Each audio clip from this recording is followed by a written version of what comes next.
Tahimik ang baryo ng San Roque, isang liblib na lugar sa Capiz na napapaligiran ng palayan at bakawan.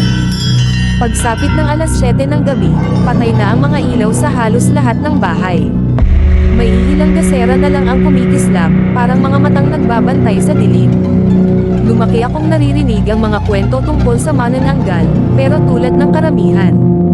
Akala ko'y panakat lang iyon sa mga bata. Hanggang sa isang gabing nagbago ang lahat. Bakasyon noon at umuwi ako sa probinsya para dalawin ang aking lola Iska. Matanda na siya, pulubot ang balat, at laging may rosaryo sa kamay. Sa unang gabi ko pa lang, mahigpit niya akong pinagsabihan. Huwag kang lalabas pag sumapit ang hating gabi. At kapag may narinig kang iyak sa bubong, huwag kang taytanggala. Napangiti lang ako, Lola, 2026 na po. Wala nang manananggal. Bigla siyang napatingin sa akin, malalim, seryoso, at puno ng takot. Meron, at nagugutom na.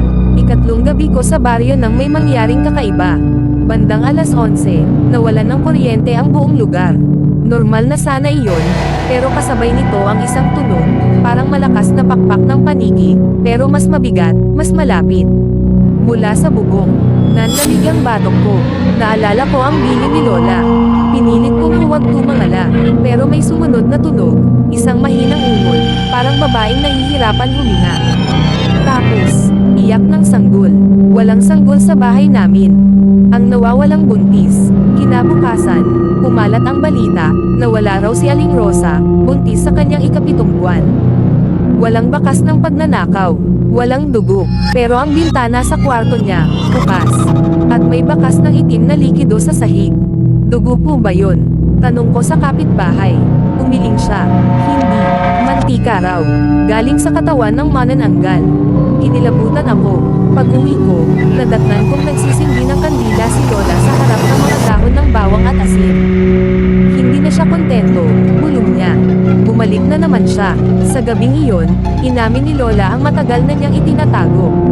Noong kabataan niya, may isang babaeng nakatira sa dulo ng baryo, Magda ang pangalan. Tahimik, maganda, at laging nakaitim. Walang asawa, pero laging may pera. Maraming sanggol ang namatay noon sa baryo. At laging may nakikitang anino sa bubong tuwing hating gabi. Isang gabi, sinundan ng mga lalaki sa baryo si Magda. At doon nila nakita ang katotohanan. Iniwalay nito ang kanyang katawan sa baywang. At ang itaas na bahagi ay may pakpak.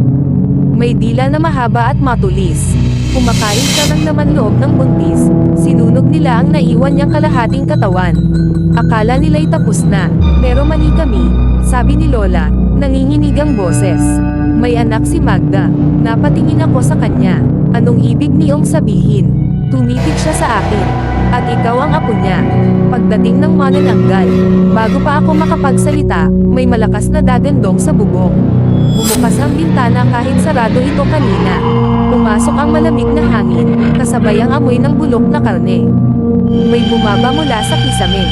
Isang nilalang, babae ang mukha, pero ang matay pula at malalim. Ang dila niya'y mahaba, gumagapang sa sahig. Wala siyang ibabang katawan, matagas ang itim na likido mula sa hiwa. Apo, bulong niya, parang pabulong na hangin. Umuwi ka na sa akin. Sumigaw si Lola at ibinuhos ang asin sa sahig. Napaatras ang nilalang, napasigaw sa galit.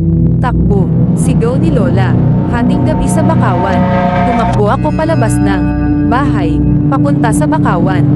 Hinahabol ako ng tunog ng pakpak. Sa bawat hakbang ko, parang humihilan ang katawan ko, parang may humihila pababa. Bigla akong natamba. Sa harap ko, nakatayo ang manananggal. Ngumiti siya, ngiting walang awa. Dugo mo ang magtatapos sa gutom ko. Sa huling lakas ko, naalala ko ang sinabi ni Lola. Hinubad ko ang aking kwintas, may maliit na krus pala iyon.